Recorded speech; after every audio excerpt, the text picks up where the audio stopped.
Hi everyone, welcome to Goth Nick and Goth Chick, the podcast where we discuss all things Gothic in media. I'm your host, Nick Vanderwaard. As a prophecy foretold, I'm Lindsay Wheeler. Today we'll be discussing atmosphere, specifically two forms of Gothic atmosphere, the Numinous and the Waard.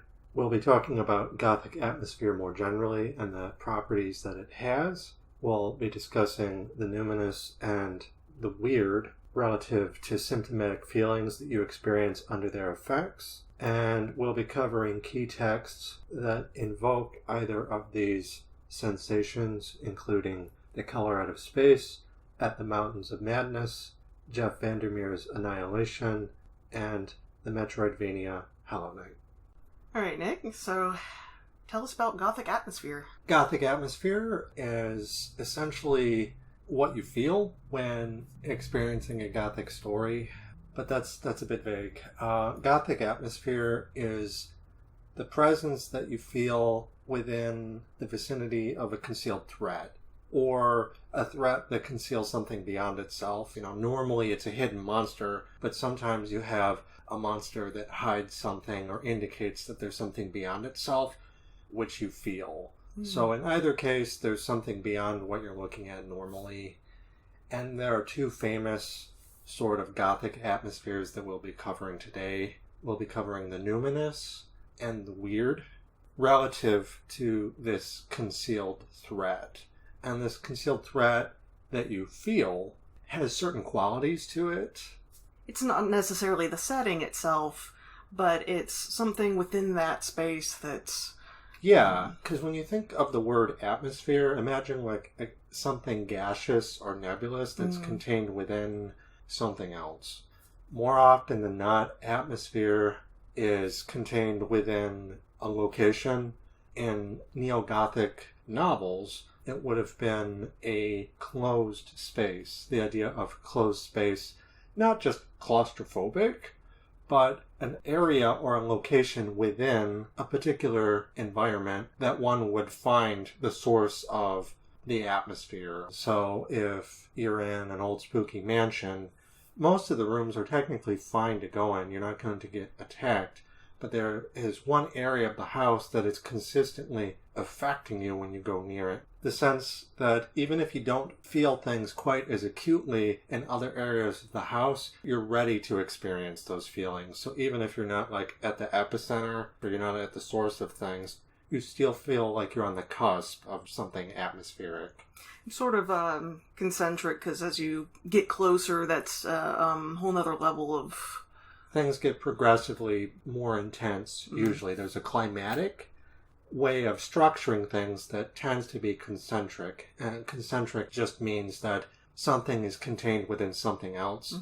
Recursively, more often than not, the first floor of the dungeon isn't so bad, but then the second floor, the third floor, gets progressively darker, more bizarre. Some aspect that the atmosphere indicates will be heightened. It will get progressively more and more potent as time goes on. And this manifests in different ways. The feeling that you experience while you're inside a room might get more intense. Or if you're encountering something on a regular basis, say in a video game like Castlevania, where the initial sort of monsters that you encounter aren't that difficult, they're not that impressive. It might be a zombie or a bat. But then as you get to later levels in Dracula's castle, you're going to encounter things like death, Frankenstein's monster, and then finally the source of all of this, Dracula himself. And just in terms of the idea of there being a climax, usually at the end of these stories there's a sense of some type of climatic event that occurs. More often than not, it's the crumbling of the castle. Say Dracula is slain, Castlevania crumbles into the sea. That goes all the way back to Horace Walpole and the Castle of Otranto, where the sort of the climatic event is the Castle of Otranto crumbles and is revealed to be sort of a false castle. And this type of climax applies to atmosphere in Gothic stories, whether it's the Numinous or the Waard, where there's some type of final event that occurs that results in sort of a climatic action in the story. Like a self-destruct sequence also. Yeah, the self-destruct sequence in Alien, Metroid, but yeah, a countdown timer leading up to some like big finale, almost like fireworks. It's a way of keeping the audience contained within something that gets progressively more and more intense, leading up to a climatic event, but it's also kind of structured too, where it's a series of rooms or chambers or encounters that get increasingly more intense from a feeling standpoint, because atmosphere is essentially a magnification of emotions. One thing I did want to mention, though, relative to structures that are containing atmosphere, is often they are large and powerful and kind of foreign. The idea of Gothic architecture, for instance, where it was created to sort of resemble the buildings that supposedly would have been made by Germanic peoples, except they never were. They were just what people imagined they would look like. These buildings, these structures, tended to be quite large and sort of savage and foreign. Out of people's fearful imagination would spring these large, powerful buildings, and contained within those was sort of a presence relative to the unknown or the foreign, but also like the powerful and the vast. But the point is that these buildings, they tend to emulate what you're supposed to be feeling. So if atmosphere is indicative of a vast, powerful sort of threat, the building reflects that by also being vast and powerful, like a cathedral, or Dracula's castle is massive and it has all of these like spires that reach towards the stars. Or sometimes abstract, at the Mountains of Madness with H.P. Lovecraft, the buildings are almost described as sort of cyclopean geometric shapes. Fun fact about the word cyclopean, it's an actual architectural term. It refers to these sort of giant stones that were so massive in the times of antiquity that the people who gazed upon them thought that the only way that they could have been moved was by a cyclops or a giant. When in point in fact these buildings were constructed by normal means, or by human means. They were man-made, but people thought, oh, they must have been made by a cyclops, or in the case of something Gothic, by the Goths, which were sort of imaginary. Or in the case of Mountains of Madness, still beings that weren't really that large, but were technologically advanced. Yeah, the technology, it plays off Clarke's law. Beyond several generations between you and the technology, it begins to appear like magic. Right. And in this case, sort of a fearful kind of power. On planet Earth, from a historical standpoint, if you were to encounter technology that you'd never seen before, say you were a peasant in Europe and you had never seen a cathedral before, and you looked at it, that scene in Gladiator where they look upon the Colosseum for the first time and they said, I did not know that men could build such things. But then sort of orbiting around that building are sort of ghost stories. Oh, well, this wasn't built by men. It was built by Goths. Ooh, what does that mean? Or it's inhabited by Dracula. There's a minotaur inside. Something like that. Or like, even an alien ship could probably pass for a setting. Yes. Oh, absolutely. In Alien, the ship, the derelict, is cathedral-esque in a certain way. Yeah. The way the bones kind of arching over them like Gothic spires. It's sort of a bastardization of a Gothic cathedral. And in Prometheus, the ship is initially mistaken for a building. And then it's only later that they realize that this massive building is actually a craft. Something like Dracula's castle follows the same idea, where it's mobile. It decides to appear almost arbitrarily. Once every 100 years, Dracula's castle appears somewhere in Europe. It comes out of the mists of imagination, out of the dark past. The castle comes forward. And in the show, the Netflix show, the adaptation Castlevania, the castle would actually teleport and move around. So it was much more literal. Yeah. Instead of just sort of coming out of the mists, they would push a giant button and the castle, all of this machinery would work inside of the castle in sort of a clockwork kind of way. Then the castle would just sort of, and it would teleport anywhere on the Earth. So it's almost kind of a quasi-science fiction. Yeah. And then lastly, when you're dealing with these things, like the numinous or the weird relative to a structure, and when you're within them, you feel an atmosphere or a feeling, which, again, is a presence beyond sort of the obvious, what you're looking at, like what's in front of you. I feel a presence relative to that, but it's not like in front of me. It's always the sensation of something beyond what's in front of you. Even if you look at the ostensible source directly, you're going to be experiencing something beyond that. So let's say the source of all of these problems is Dracula. Mm. When you're experiencing Dracula is either bogus, let's say it's just a man in a costume, so it's Christopher Lee or Bela Lugosi or something like that. It fails to kind of explain why you felt the way you did when you were elsewhere in the castle. So the explanation for all of those feelings is beyond this sort of false creature. For now, the idea of the unknowable or the beyond is, if there is an explanation for these feelings, there's also the sensation that there's more to be uncovered. There's always something bigger and more powerful, and that you're kind of trying to explore that. You're trying to get to the bottom of it, but you can't. There's always something that's sort of hidden, but also partially revealed. Because when you look at, like, Dracula's castle, you feel as though, atmospherically speaking, these feelings are relative to something that's partially hidden, but also partially revealed. Because you have to look at the house, you have to look at the old tapestries and the paintings, and maybe a dead body on the floor, or a suit of armor, or a dark shape in the window. Something like that has to be shown to you, but then you always feel like there's something beyond that. And every time you're shown a little bit more, that concentric sort of model, you get closer and closer to the heart of things. There's always a sensation that there's something beyond that, and beyond that. And that you'll never fully understand the feelings. The thing that you feel most concretely is that what you're dealing with is sort of powerful.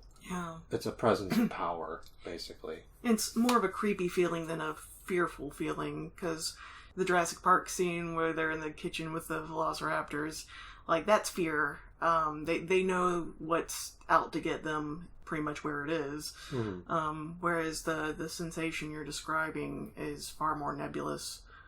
It's a bit more akin to the T-Rex scenes before the T-Rex makes its appearance. Yeah. Where there's just this pounding that shakes the earth. Mm-hmm. And it doesn't have to be quite that physical. There are different ways to suggest power in Gothic stories. It could be a sound. It could be a sound. It could be the space, architecturally speaking. A temperature change. Temperature change, yeah, that's a good one. It could be something visual. Just a change in the color scheme. Could be a smell. Yeah. There's, in terms of sensibility, mm-hmm. the classical definition of the word pertaining to the senses, you have the five senses. Imagine a sixth sense, or something beyond that. Oftentimes the paranormal or the supernatural is referred to as a sixth sense, but the sixth sense is gleaned to the other five that we have under normal circumstances. Those sort of indicate something beyond. So numerically, the sixth sense is beyond that. With atmosphere, imagine that sixth thing, or that thing beyond our normal faculties. We experience through those, but the thing is just sort of greater than that. It's a higher number, mm-hmm. And it pertains to things that aren't entirely human. Oftentimes, they're sort of monstrous, they're alien in ways that are just greater than mere men. So, would this qualify as numinous, then? Numinous sensations? Yeah. So, the way that atmosphere works is you feel feelings within a specific presence, which is felt within the vicinity of something instead of just being directly in front of it. C.S. Lewis described it as being told that instead of there being a tiger in the other room,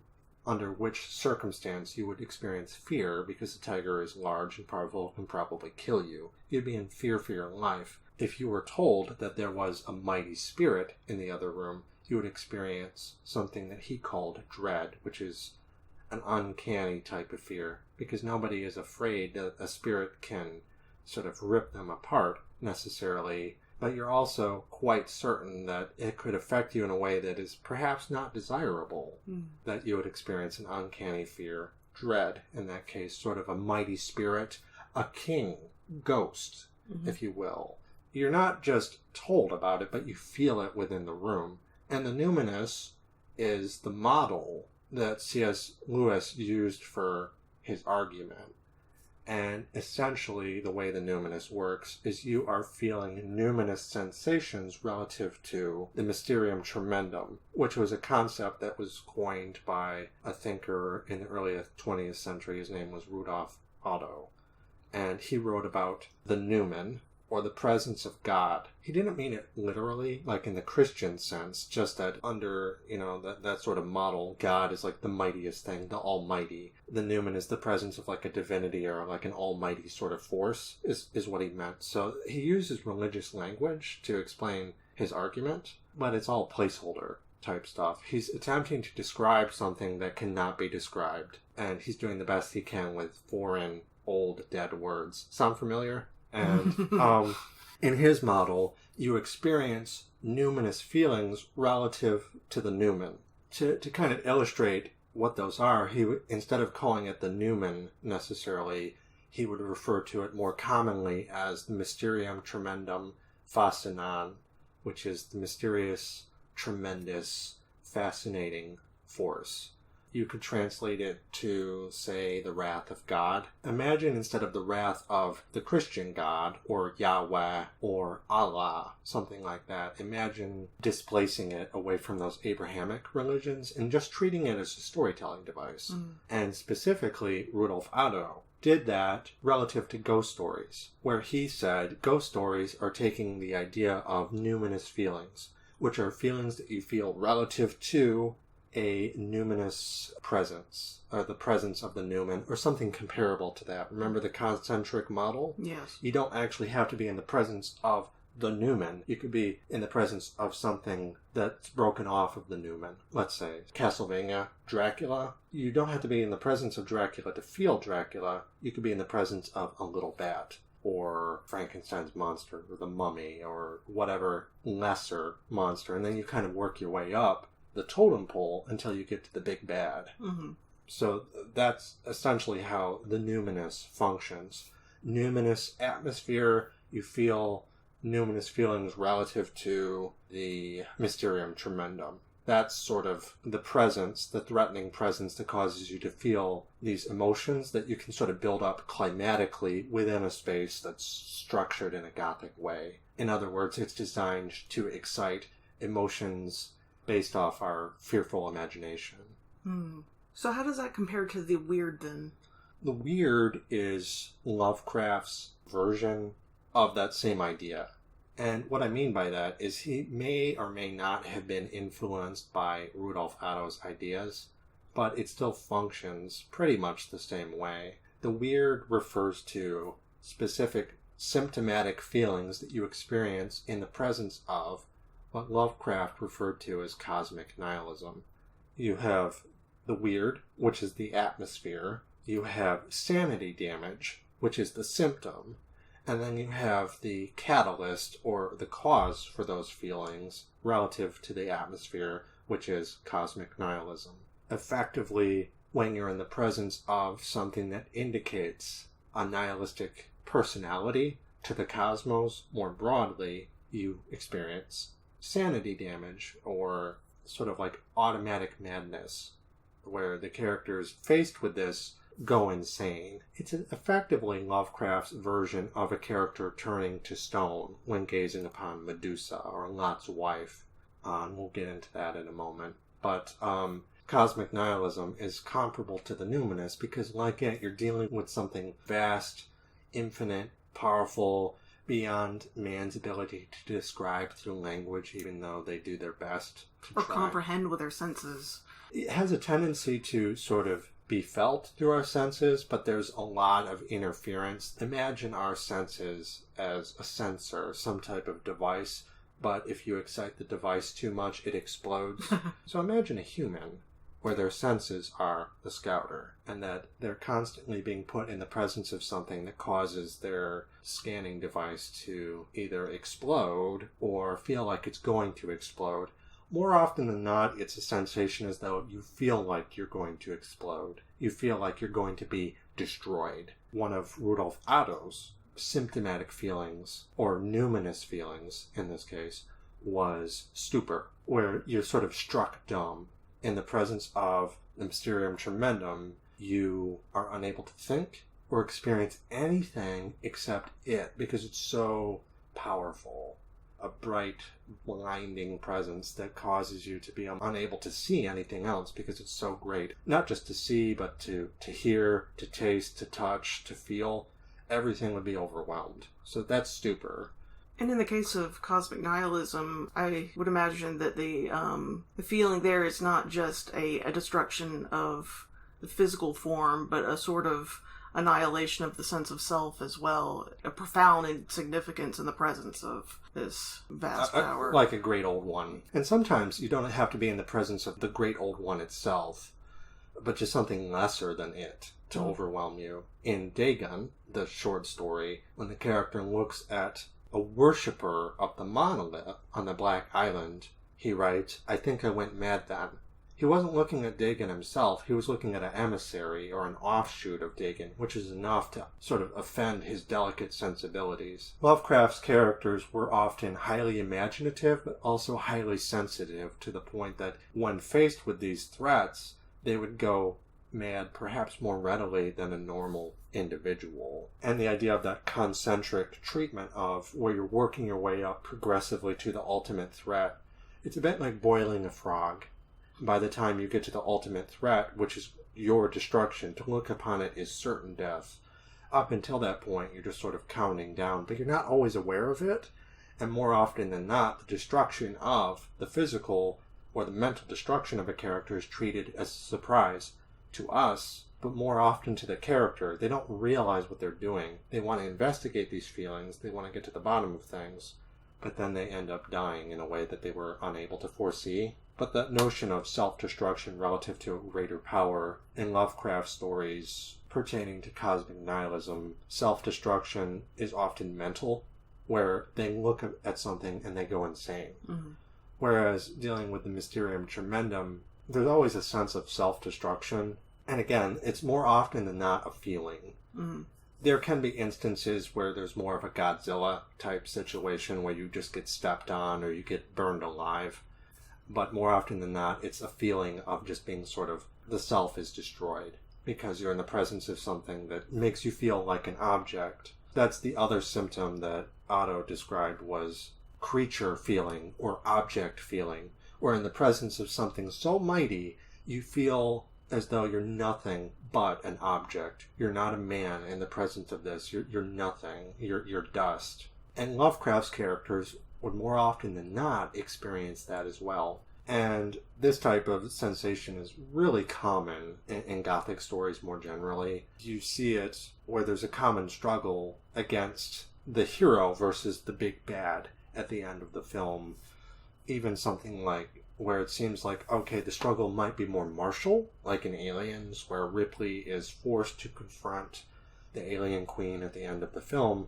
You think, all right, it's just a test, a strength of arms, if you will, between her and the alien queen. A wrestling match where she has her power suit and the alien queen just has the strength of her natural body, and the two of them basically duke it out. But relative to emotional feelings, that's where atmosphere comes in, where when she sees the queen and she feels kind of shrunk, not just like physically, but just in the presence of such raw majesty, Ripley's sense of self, from an atmospheric standpoint, is challenged to destructive extremes. There are other ways you can interpret that scene, but just from like a classic Gothic atmospheric standpoint, that's basically what's going on. Self-destruction, or the shrinking of the self relative to something awesome or mighty, that you've sort of worked up to, like a big reveal at the end, that everything else is sort of built around, like it's contained by the structure itself as sort of a delivery system for these feelings, and then ultimately the creature itself. That's very common in Gothic stories. So faced with this sort of power, I mean, the story would be awfully short if the protagonist just ran away. So there's always something that draws them near despite the... No normal person would investigate. Dude, what are you doing? Just don't go in that room. Run away as fast as you can. But there is a Promethean element where you want to investigate, you want to know. Or you may be trapped and forced to search for a way out. Yeah. I mean, it's not always that the characters are investigating to their own detriment. Mm-hmm. Sometimes they are trapped. Alien is a great example of that, where it has the haunted house problem. You have characters that are investigating it to their own detriment. However, that haunted house trope pertains to films of the 20th century. But in Gothic novels, and when I say Gothic novels, I'm talking about the 17th century. So neo-Gothic stuff written by Anne Radcliffe, you would have a Gothic heroine who was abducted. In The Mysteries of Udolpho by Anne Radcliffe, the heroine is taken against her will by the evil Italian Count Montoni to the ruined castle of Udolpho. And she can't leave. The whole time she's just kind of stuck there. She's a hostage. In certain stories, like Alien, the characters are on a spaceship and they can't leave. And there's also sort of the subtext that they are hostages of the company. They're blue-collar workers. They're a slave to the grind. No normal person would go on a spaceship like that and effectively be a space trucker and hauling ore from one point in the universe to another. Mm-hmm. Like, it's not a desirable job, but there are certain circumstances that force them into that situation. And then, where it gets a little bit more nuanced, is you have certain characters in the Gothic castle, which in this case is the Nostromo, basically a giant Gothic castle flying through outer space, where certain characters are given the opportunity to explore these feelings of danger. Certain characters decide to do that and are killed. Other characters decide not to do that and live longer. And Ripley is in the situation where she's surrounded by all of these feelings, but she's just focusing on surviving. Instead of doing unnecessary exploring, the Promethean sort, which would result in her demise, she's focusing on following protocol. When that doesn't work, she wants to get off the ship. And then when it comes time for her to fight the creature, she's not enamored with it in the same sense that Ash is, or some of these other characters. When they're faced with it, they just kind of freeze, and they're not able to respond in the moment because they're overwhelmed. They're more sensitive to the feelings that the creature excites, whereas Ripley is a little bit more stoic. She's still afraid, mind you. It's also a psychomachy. It's a battle of wills. It's a battle of the spirit. We're faced with this thing. It's so awesome and so powerful. It's paralytic agent. It's just that it's awesome. It overwhelms you. And Ripley, even though she's afraid, is able to kind of combat that, I think. Ripley's a good example of a character who, she does her best to avoid the whole situation, but she's forced into it. But then there are other characters who are in the same boat, literally, that feel compelled to investigate. I mean, the plot of that film is actually a clause in their business contract that says all signs of possible intelligent life must be investigated. Penalty is total forfeit of your shares. No money. It's kind of a crude lever, but it also kind of makes sense. Aliens is kind of an unusual example because plenty of lazier stories might just have the character be like a moth to a flame. There isn't always that much setting up, but the more clever examples of these stories will trap the character inside some type of situation where they just have to try and survive or escape, or maybe collect enough resources to do battle at the end. It's not that they're always successful, but context does kind of matter with that type of thing.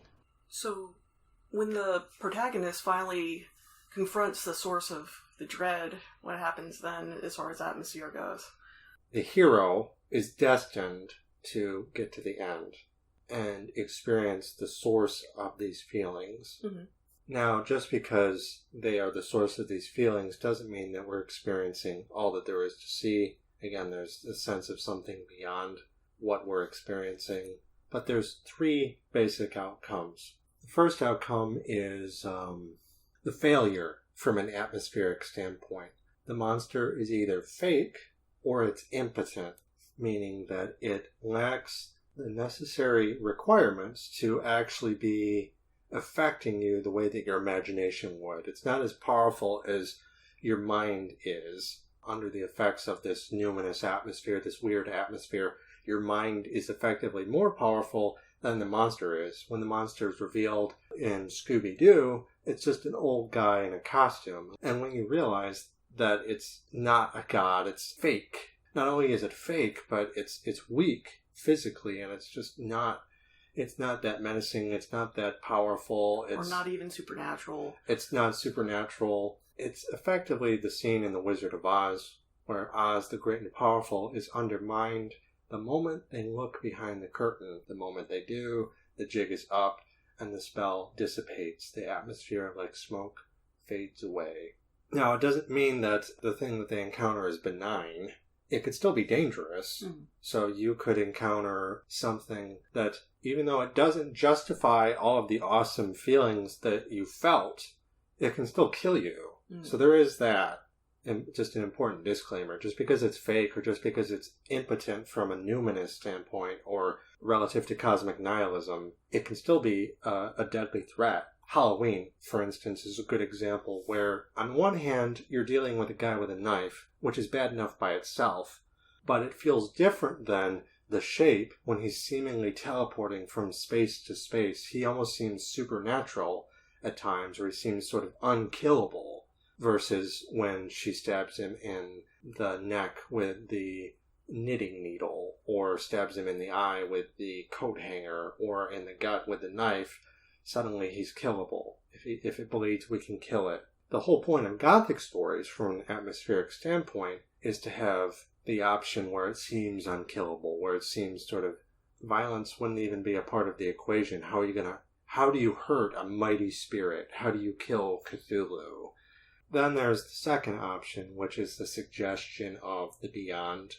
So even if you expose the monster, you think, the jig is up. We're looking at the man behind the curtain. But what if the monster is just another curtain? That idea of the concentric, where you're dealing with a chain or a sequence, and you're working your way up to more and more powerful things, and you think you're at the end of the chain. But what if you're in the middle? At the Mountains of Madness, this is exactly what happens. They unearth these frozen beings. They wake up, and then they kill everyone at camp before making their way back to their homeland, the abandoned city. The other camp, they follow the Elder Things back to the city, and then from there they encounter the Shoggoth, which are an even bigger menace than the Elder Things. The Elder Things were Lovecraft described them as men, as human, like they were a more evolved version of mankind. They weren't humanoid, but they, as far as mental and technological capabilities, they were on par, at least, if not beyond.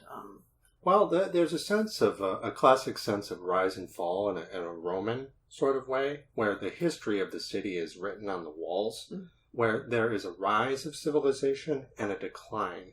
So despite how mighty they were, or the Krell in Forbidden Planet, same kind of idea, where 1,000,000 years of shining sanity is cut short by this inevitable mistake. Despite all of their triumphs, they are snuffed out by their own tragic flaws that they weren't able to foresee.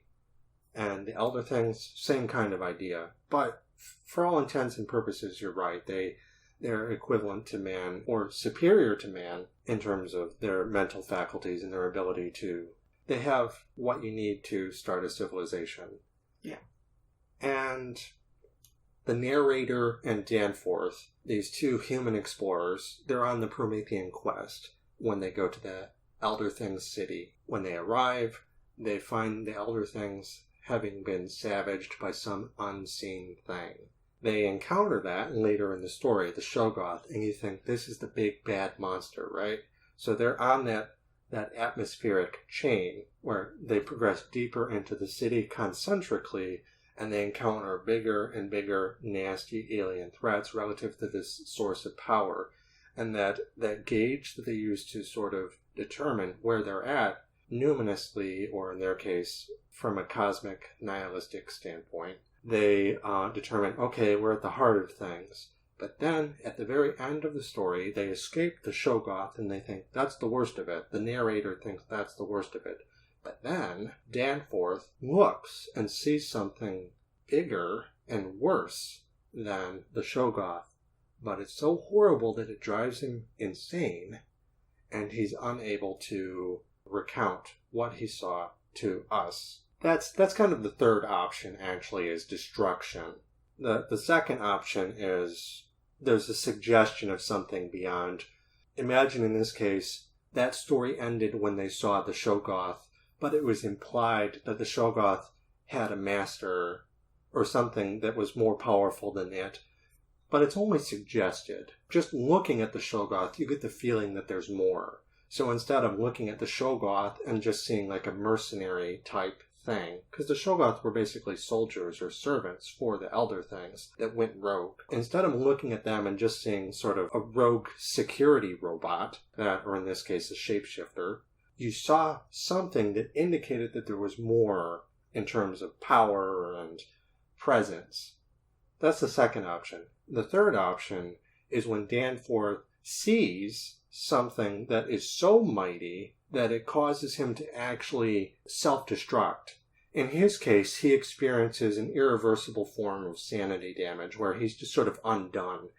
He looks upon the horrible thing, the awesome thing, the thing closer to the end of the chain, if not at the end of the chain, but it's too great for him to witness, let alone describe. It's comparable to Dogma, where, exposed to the awesome presence of God, the characters' heads explode and their hearts collapse in their chests. Like, it has some very acute physical effects.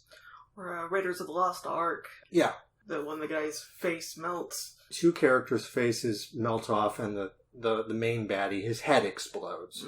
So there's a sense of like liquefaction being in the presence of the contents of the ark, which proceed to either melt everyone or fry them with lightning. The awesome power of God, the wrath of God in that case, where in that story it's actually the God of the Old Testament that they're encountering. But what if it was, say, the ultimate thing, or the next step in the chain, anyways, that was so great that the witnessing of it would actually drive you insane?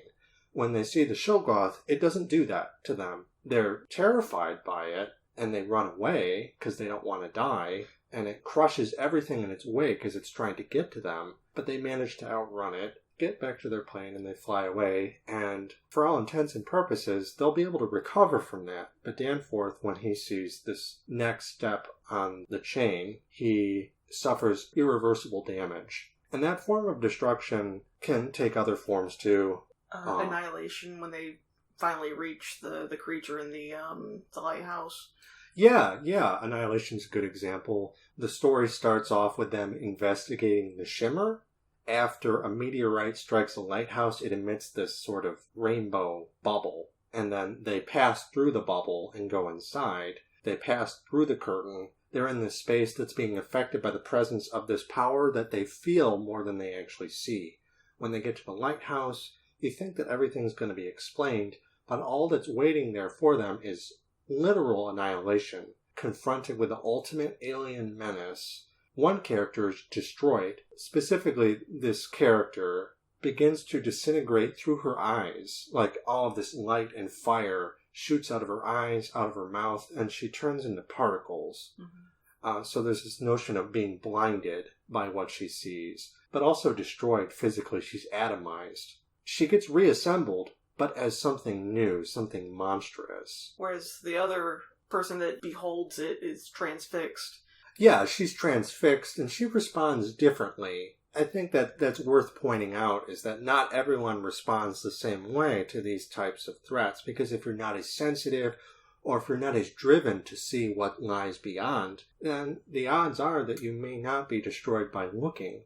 If you're not Lot's wife, and you don't feel tempted to look behind you and see the ultimate destruction, but also the source of that destruction, that's what turns Lot's wife into a pillar of salt. Lot doesn't look over his shoulder. And certain other characters, Ripley, the final scene of that film, she's sitting in a chair. She's surrounded by mist and darkness, and somewhere in that mist and darkness is the creature. And if she looks over her shoulder, she'll see it, but then it will kill her. So instead, she focuses on pushing the buttons to empty out the airlock. And she's able to overcome the desire to look over her shoulder to see what lies beyond all of this noise and darkness. And she's able to survive as a result. And there's different ways you can frame it. In that case, it's quite literal, but it has a numinous effect on her anyways. In the case of Annihilation, it's an alien from outer space. The palimpsest for that story, the color out of space, is the same kind of idea, where the symptom of the meteorite hitting the lighthouse... Or in the case of Color Out of Space, I believe it was a well. Yeah, in the color out of space, it was a well on a farm. In Jeff Vandermeer's novel, Annihilation, which was adapted into a movie by Alex Garland, it was a lighthouse. Right. And it accretes this, almost this sort of physical membrane. And then when you pass through that, you begin to experience these feelings as a physical sort of sensation, like it's reorganizing your genetic material. It's almost like a disease in that case. It's a disease by being too close to the source of power. And an alien, these effects are a pathogen. The alien is a disease. It's contagious. It's something that you can view as, well, wait a minute, if we break quarantine, we could all die. If we let it in, the ship could be infected. So it's an infection which affects the ship, turning it into kind of this Gothic structure, which causes people to experience Gothic atmospheric feelings relative to the creature as this invasive source of power. All of these different examples sort of frame it differently, either as a disease, as a invasion from outer space. Like a radiation.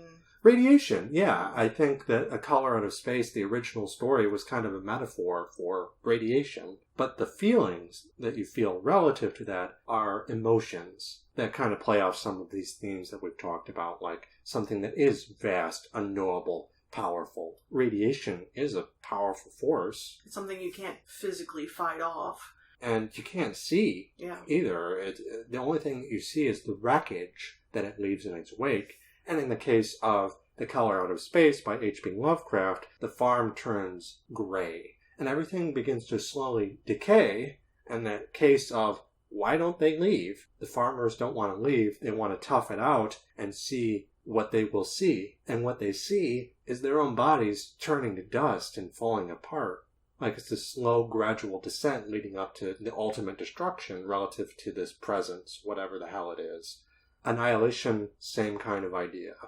And there are different stories like that where it is treated kind of like a disease in a numinous way. So not Lovecraftian exactly, because Lovecraft is all about cosmic nihilism.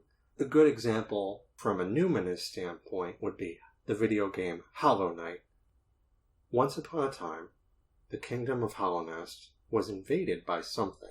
You don't know what it is, though, because when you arrive on the scene, you know absolutely nothing about Hallownest. You're effectively an outsider, and you're returning home for the first time. It's kind of a paradox. You don't remember anything about home, but everything is sort of traumatized and destroyed. Everything's dead, ostensibly, but as you begin to investigate, you learn that not everything is dead. There are certain characters that you rescue from the depths of this forgotten kingdom. And when they're brought to the surface, they're released from the hold of whatever is affecting them, and they're able to kind of give you bits and pieces of information.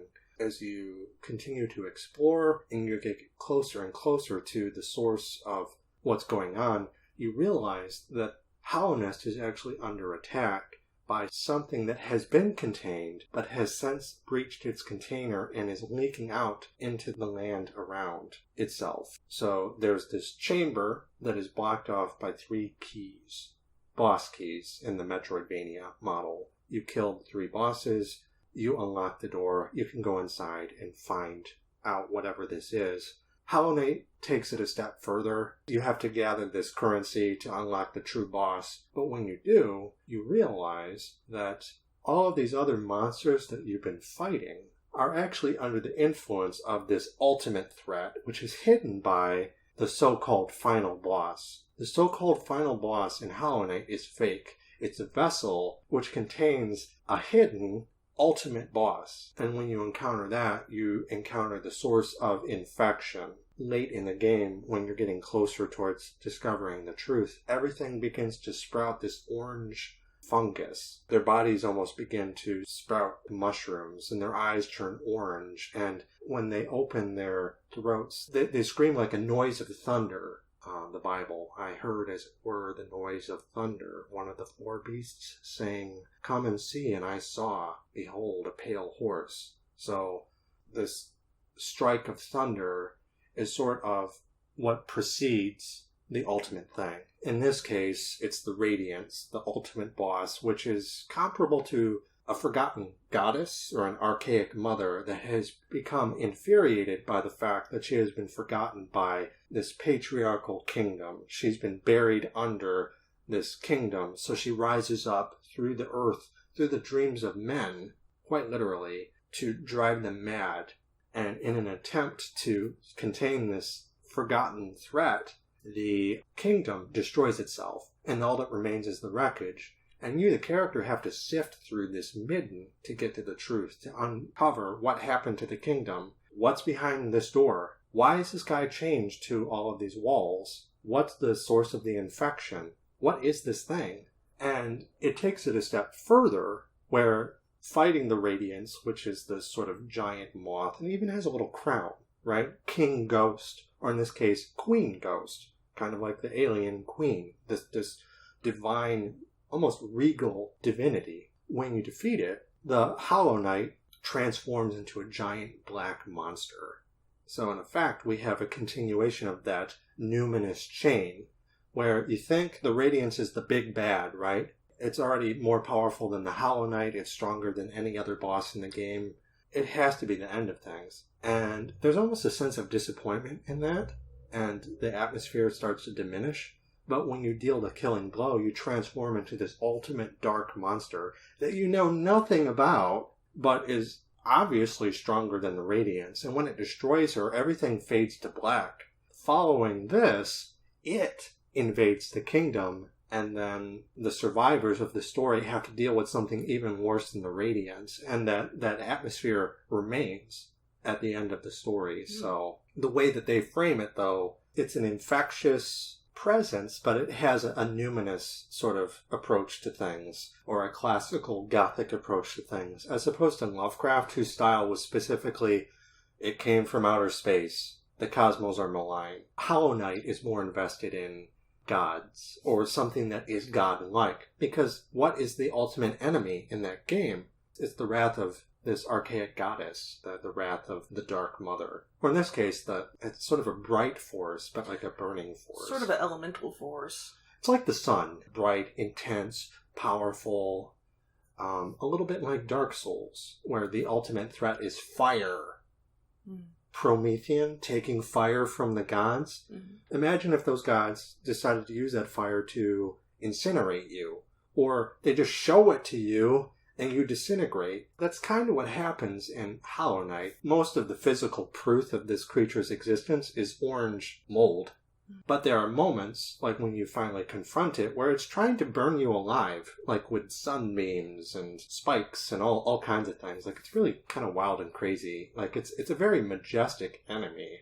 You're literally fighting the sun. But, as it turns out, it's just another Oz the Great and Powerful. There's a limit to it. But what there isn't a limit to is your own imagination relative to the ultimate monster, or the next step in the chain, so to speak. There's sort of a failure to look beyond that. When you see this ultimate monster, you can't imagine what's next, because the way this presents itself, it's kind of impossible. You could probably envision something like, I don't know, a bigger, taller version of it, because it does have like a physical sort of form or shape. But the initial effect is just one of like, you're just kind of like thunderstruck by it. Right, and whereas the Radiance was a sort of embodiment of light, it sounds like this is an embodiment of darkness. Yeah, absolutely. And there's a sense of like concealment, because when you kill the Radiance, the light goes out, and then everything is there's no happy ending either. I might add. Here's the funny part, and relative to all of the stories that we've talked about, Alien, Annihilation, The Color Out of Space, Hollow Knight, Metroid, this is what you want out of these stories. You want to experience these feelings of stupefaction, of self-destruction. It's rapturous. This was the goal of Lovecraft stories, and it's one reason I think that they're as popular as they are, because it's powerful. But it also feels kind of unpredictable. You don't know when you're going to feel it exactly, because it's gaseous, it's nebulous. And in the case of Rudolf Otto, he equated it all to a religious experience, where you have people who believe in God, for instance, who are writhing on the ground, they're speaking in tongues, they're communing with the big other. Mm-hmm. But it's a very pleasurable experience, but it's also a very old experience that is tied up in like older forms of ritual and religion, and these have survived in more modern times through ghost stories, or in the case of video games, Metroidvania. It's a desirable thing to be destroyed. It's exquisite torture. It's also, I might add, my favorite form of the Gothic story. Like, we've talked about the uncanny, the abject, the hauntological. I like all of these things. The reason that I fell in love with Gothic stories was atmosphere. More along the lines of the Numinous, which is more prevalent in Metroidvania. But the Lovecraftian sort of approach to things has the same thing in mind, even if it's packaged a little bit differently. There is some variation, but it's going to follow the same rules as the weird and the numinous. And it's going to have the same outcomes in terms of, is the monster fake? Is there something beyond it? Are the characters destroyed? Do you feel this rapturous sense of self-destruction? So yeah, that's atmosphere. That's the numinous and the weird. In terms of this podcast, it's available on YouTube for the time being. If you like the content that Lindsay and I produce, you can support us on Patreon. A link will be in the description below. Expect future content to come down the pipe as time goes on. And in the meantime, thanks for watching. Bye.